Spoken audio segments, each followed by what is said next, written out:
attend various open houses and also affinity groups, which are new this year. So we'll have the opportunity for students to kind of go in and out of various settings and kind of find their people here on campus, which is, you know, a huge aspect of orientation, is getting students to feel comfortable and find who they fit with.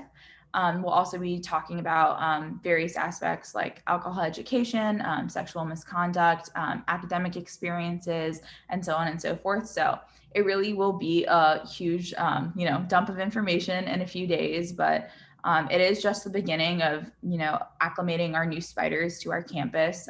There will be a lot more to come throughout the rest of their first semester here. So it won't just be the first few days.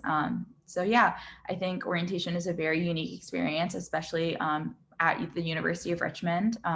We like to make sure that the students are also taking care of themselves, so they get plenty of well-being time and time to take mental breaks or relax or go to the gym and do a fitness class, or, you know, just go around and get to meet new people. There are also plenty of social events, which I'm very excited for. We're luckily having a fun magician comedian come by. We're also going to be having a party with food trucks in the parking lot, and a lot of really unique experiences that I don't think I've really seen anywhere else. So I just want to say again, welcome to all the new families and new spiders, and we're really excited to see all of you in the next few days, hopefully.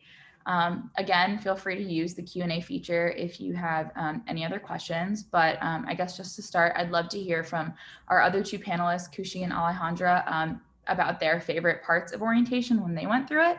So Alejandra, do you want to go first? Sure. I think it's really cool being on the orientation team because Zena was actually my OA when I was a first year. So now going from being her orientee to now working with her and making this experience so much as great as it was for me, like even better for like the future spiders has been great. I remember just like going into rooms and like not knowing anyone and having Zena just being like, hey Alejandra, how's it going? Like kind of just like checking in. And I think that's really great. Something that ROAs do is making sure you like meet new people and have people to talk with. It's not kind of like you show up and kind of get stuck in a corner and you're like, who am I going to be talking to? So they help you transition into meeting new people and not kind of just throwing you in and into the deep end, just being like, here you go, like talk to people. So it's a great way to meet new people and not just being thrown in. You're transitioned in, which is great. Yeah, I can definitely agree with that. With my OA, I felt really close to both of them. And so even after orientation was over, I was still able to text them or call them if I had any questions. I remember when I had to register for classes for the spring, I had the same major as my OA. So I would just literally frantically email her and be like, hey, help me with classes. And she was always there for me even after orientation. So those bonds are really strong throughout orientation and, you know, continuing throughout the school year. So you really have someone if you need to talk to them. And another favorite part of orientation for me was just my orientation group. We got really close to one another, and I know a lot of them became my best friends. So it was a really great start off to coming to Richmond. Great. And I know we have a question, but I just wanted to throw in there before I let that question be answered, is that all of the events that Zena kind of outlined, like that orientation advisors are like going to kind of head, they're having training week right now. And so the students that you're going to meet are really well versed in university resources and policy and all of that. And as a staff member, I'm very proud of them because of how much they've kind of retained in their heads about the university. And so they're really going to be the experts on campus and to welcome your students onto Richmond's campus. So that is definitely something to look forward to. We had a question. Kushi, do you want to answer this? It says, if you do roadmap, do you still participate in general orientation? Yes, you do both. So if you participate in a transition program, there's actually 3, with roadmap being one of them. You come earlier than all of the other first year students. So you come a couple days earlier and you participate in this program. And then after that, all of the other first year students come in and you all participate in new spider orientation together. So yes, you participate in both.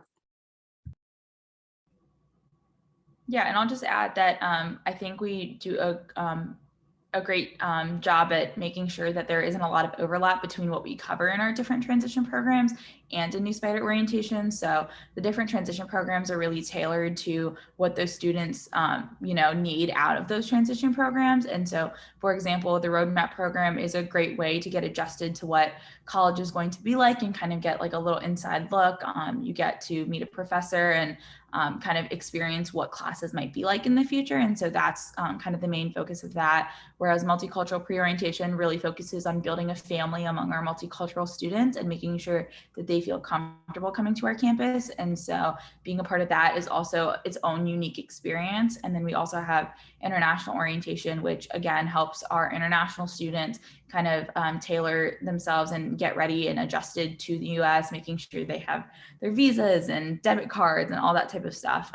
So each of them are very unique, and none of them really overlaps with what specifically New Spider Orientation does, especially because we do bring together the 800 or so, sorry, my cat is now in the way, 800 or so students, kind of bonding them in that way, and also just educating them about the university overall.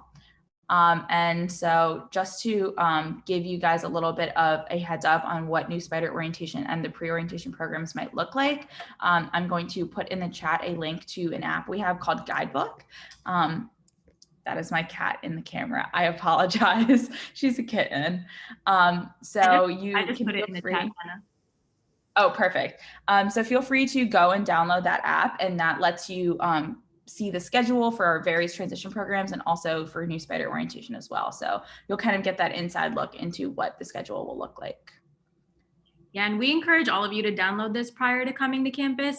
There are no paper schedules. And so if you're wondering, what your student will be doing, if you're a student who's about to be on campus and you're wondering what orientation will look like, this is definitely the place to go. It has descriptions of each of the events, and you can filter it. If you are in a transition program, you can filter it to show like what that transition program is going to look like as well. So we really encourage you all. The orientation advisors will also tell you when you get on campus to do that as well. Any other questions? We love the cute cat comments. I know your cat is very cute. Thank you very much. Anybody else?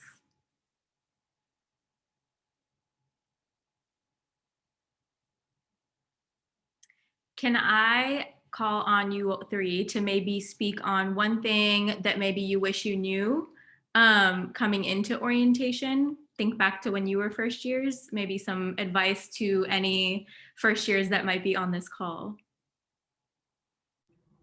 Yeah, that's a really good question. I thought it would be hard, and then I thought about it for a second. I was like, wait, this is easy. So I think the number one thing I wish I knew was that you were going to change as a human being, as a student, as a person throughout the college experience, and that's okay. That's a good thing. You go to college not only to get an education, but I think also another really important aspect is to just develop into an adult and the person you're, meant to be. Here comes my cat again. I would just definitely say go into it and don't expect that you're going to be the same person you were in high school or during your gap year or anything like that. Go into it ready to embrace the change, embrace education, embrace, learning from other people's experiences. And I think that will make your own experience a lot more successful.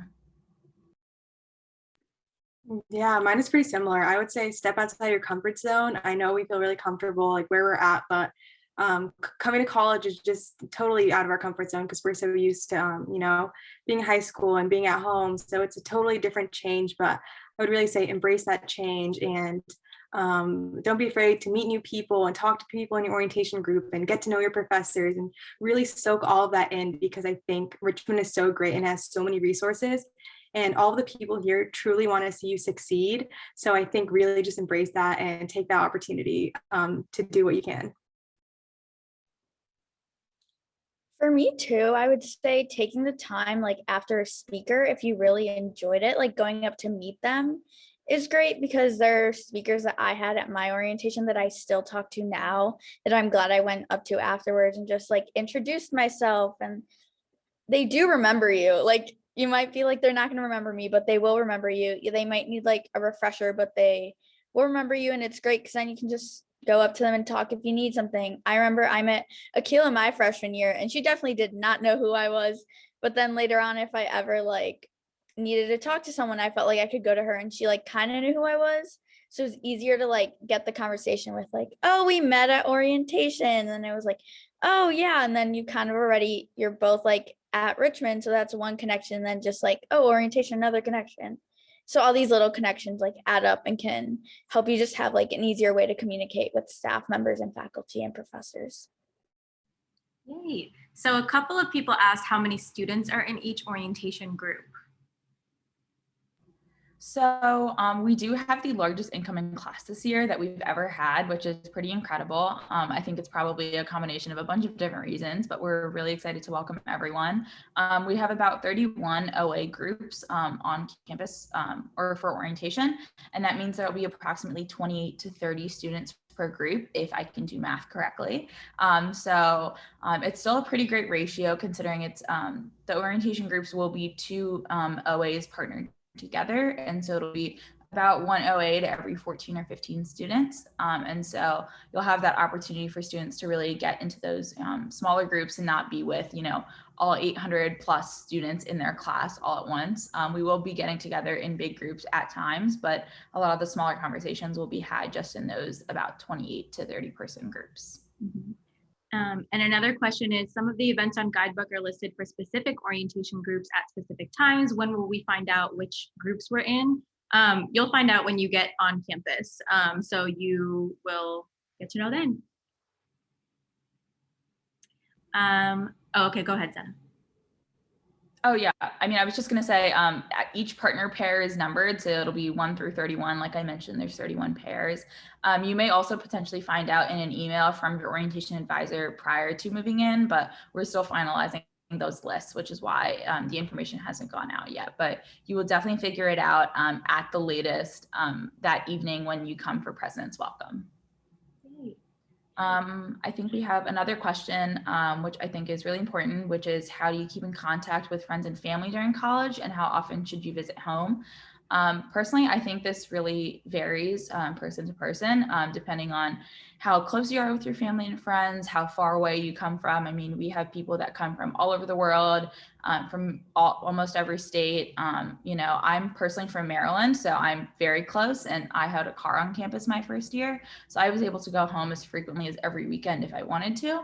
And so that really allowed me to keep in close physical contact with my family, being able to do so. But that is not the ability of everyone. So I know a lot of people try to schedule times to have phone calls with their parents and family, or, different hangouts or group calls, Skypes, FaceTime, all that stuff. And also plan visits for either them to go home or for families to come back. We have family weekend, I believe is it September or October? It's in the fall sometime. It's in October. Yeah, so we have family weekend, which is a great opportunity for families to come onto campus to visit students. Unfortunately, we didn't get to have it last year, obviously because of COVID, but that's a great opportunity as well for families and friends to come visit as well. Ali and Kushi, do you have different experiences that you want to share maybe about that? Yeah, so I'm from Charlotte, North Carolina, so that's about 4 to 5 hours away, so a little bit further than Zena. And based on contact, it really depends on your comfort level and your relationship with your family and friends. For me, I like to call my mom at least once a day just to check up on her. And there's so many great ways to connect with your family and friends: FaceTime, phone calls, text, whatever's best for you. But yeah, I would go home typically, on the larger breaks, so summer, winter, and we also have a fall break, which is a good time that a lot of students go home or their families come and visit. So also spring break. So there's always those breaks for, opportunities to connect with family and friends. Yeah, so I'm from Chicago. So it's a 14-hour drive from Richmond, or like a 4-hour flight. So I don't visit home very often. I tend to just go for like Thanksgiving break, winter break, and then summer. But then when it comes to just like keeping in contact, we have group texts, we have phone calls that will happen. And I think it's important to make sure you're just like, even text a good morning text, because parents like to know you're alive. That's super great for them to know. I know as a first year when I was moving in, we were having some camera crew go around, and they actually asked me, how often are you going to call home? And I was completely honest and said, whenever I can. that was my honest answer, and that I stay true to that till today. It's whenever I can, and texting takes 2 seconds. So it really is not taking a lot out of your day. You can text going to class, just like, oh, good morning, like I'm on my way to class, but I will maybe talk to you later or something like that, or schedule a phone call. Just small things like that are helpful and things that I have done.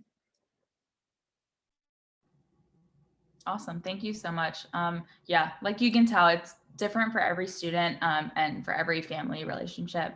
But yeah, I definitely recommend, figuring out a system that works for you, for the students, for the families, and the friends involved. College can get very hectic and take away a lot of time before you even notice. So it's really good sometimes to plan that out in advance, and that's what I would recommend. We have another question about West Hampton College and Richmond College and how that plays out in our day-to-day life. So it definitely does play a role in orientation, but just to give a little bit of background, we do have a coordinate college system where the University of Richmond itself is split up into 2 colleges, Richmond College, which is typically for male identifying students, and West Hampton College, which is typically for female identifying students. However, there is definitely flexibility among that. If you feel comfortable in, one college or the other, but we're pre-assigned to a different one, you're welcome to switch. We're definitely very encouraging of any student making sure that they feel the most comfortable in the college that they belong to. But during orientation, in terms of how that plays a role, we do have separate Richmond College and West Hampton College introductions and orientations and open houses, just because it also allows us to split up the large class of 800 plus students into slightly smaller groups. But we do have 2 Richmond College deans and 3 West Hampton College deans. But like I said, they are open to seeing any student of any college. I have gone to ask for help or for advice from all 5 of the deans at one point or another, and I've worked with all of them in the past. So they're definitely, again, very flexible with that. There are also some traditions that we do in the fall, like proclamation and investiture, and those are specific to the Richmond College and the West Hampton College. But honestly, besides that, there isn't really much of a difference in, terms of day-to-day classes and where students live on campus. All of that is, based on student choice and not necessarily which college you belong to. Is there anything anyone else wants to add on that? I think I tried to get all of it. Okay, awesome. And then we had one more question about Spiderfest and when that would be this year. So Spiderfest is typically an event that happens in the University Forum, and it involves just a whole slew of clubs and organizations setting up tables and tents and things like that. It is a really great experience, and we will be having it again this year, which is very exciting because we definitely missed having it last year. It's a great tradition, in my opinion. You really just get to know every offering that there is on this campus. You get to meet a ton of people. You get to see what people are involved in, which organizations, because I'm sure you meet a lot of people during orientation, but don't necessarily get to talk to them in detail or get to know what they're involved in on campus. And typically that happens within the first few weeks of classes, usually sometime in September. Kushi and Allie, do you have any, stories from Spiderfest that you guys had that you wanted to share?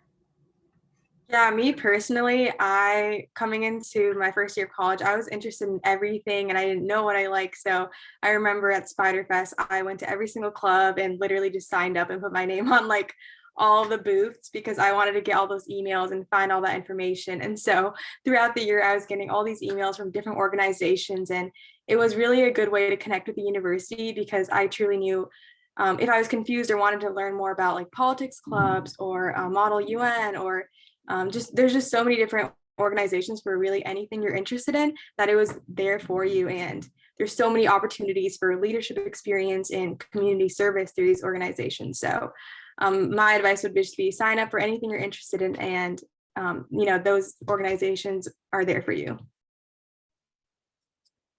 For me, I thought it was really an interesting experience, and I think it's something that's really special in Richmond, just because at a lot of other schools you have to like apply to get into some programs or like compete, but here it was like every organization, there's so many tables, you will be overwhelmed, I will say that.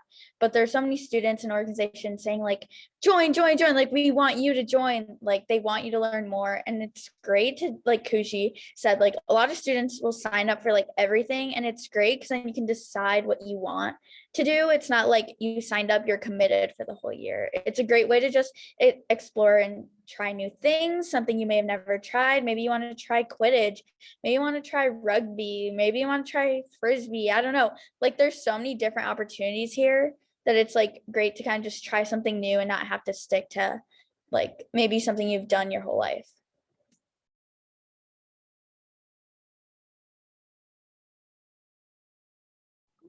We had a wonderful question. What was your favorite activity that you did in orientation? I can start with this one. This is kind of tricky to think about, but honestly, I think my favorite part of orientation was Inside Out Theater, which is a great performance that happens. I think my freshman year was the very first time it occurred, but as a student of color that comes from a diverse background, I think it was a great opportunity for me to feel more at home on a campus that isn't necessarily predominantly students of color. And so what Inside Out Theater is, it's a performance that kind of highlights a whole slew of identities, being different races, different religious backgrounds, different identities, sexual orientations, gender identities, different abilities, different socioeconomic backgrounds, basically any form of identity that you can think of. Inside Out Theater did a really great job of highlighting students' experiences as those types of identities. And so coming as a first generation American, a Pakistani American, raised in a Muslim family, I kind of felt like the minority throughout a lot of orientation, but experiencing Inside Out Theater really allowed me to see other students' experiences that are very similar to mine. And I didn't think that I would necessarily get that coming from a unique background. And so I think that was definitely the best part of orientation for me because it really made me feel at home. Yeah, Zena took mine. That was definitely my favorite part about New Spider orientation. So I guess I can talk about one of my favorite parts about a transition program, which is Roadmap that I participated in. So we did a hunt on campus for all these different areas on campus. And so it was really creative, and you had to take a fun picture with different parts of campus. So, you know, for example, the admissions building or in front of our student common center. And it was a really great way to like figure out where stuff is on campus because if you come to Richmond, you know a lot of the buildings look very similar. So all of my orientation group was together in this and trying to find things, and it was a really good team bonding experience that I enjoyed.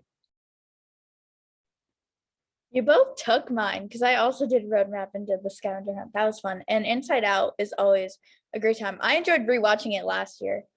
I'm trying to think of like another one, but I feel like the social nights, because we had trucks, like food trucks outside of our wellness center, which is our wellness center now. Just so we were able to just show up. There was music, you got to meet a bunch of new students, you got to have food, you kind of just got to mingle. So I really like just like having that time where it wasn't structured and like necessarily like a discussion or anything, where it was kind of like you kind of just had fun. There were like long games out, you got to talk to OAs, you got to talk to first years, you got to talk to, especially like for transition programs, if you're here early, like you already meet people. So then like for NSO, you're still able to meet even more people. So I really just enjoyed that, having the chance to bond and meet new spiders.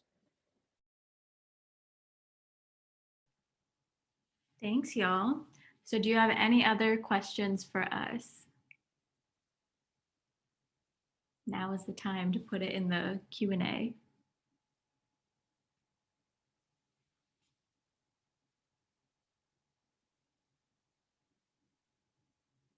Anybody else? Well, if you don't have anything, I can maybe put in, my email address in the chat in case you all do think of something outside of this webinar. And feel free to email me with any questions that you might have that maybe you haven't thought about right now. This webinar was recorded, and so if you came in a little bit later and you missed some of the questions, you'll be able to access it as well. But otherwise, thank you so much for attending. Oh, hold please, we have one question. Some activities are mentioned on the app as being for parents. Are lots of parents going? Mine aren't staying. That's a good question. So it's not required for parents to come to those programs. Usually it's just for parents who maybe are wanting to stay, or if they're local. There are a good amount of parents going, but there are also a good amount of parents who aren't. So there's no requirement at all. We just wanted to make sure that there was programming available for parents and family members in case that they were staying. All of that information can be accessed in other ways. So it's not like if your family members aren't staying, you're going to be missing something very big, if that makes sense. Yeah, I'll just echo off what Akila said. I think in my experience, a lot of the parents that have stayed have often traveled from very far away and, didn't want to just drop off their student and leave, especially if they were worried that they weren't going to see their student for the next few months because they wouldn't be able to travel home as easily. But my parents didn't stay for the parents' events at my orientation, but they were still able to get a lot of the information. And then I'll just piggyback off of what Akila said earlier. I'm happy to put my email in the chat as well, and you're welcome to email me with any questions, new students, parents, etc. I'm always happy to talk to you. And I'm also going to put the New Spiders webpage. This is a really, really great resource for you as you're coming to campus. So definitely check that webpage out if you haven't already. It outlines a lot of the things that you might need before coming to campus, as well as some of the immediate resources that you might need as a new Spider.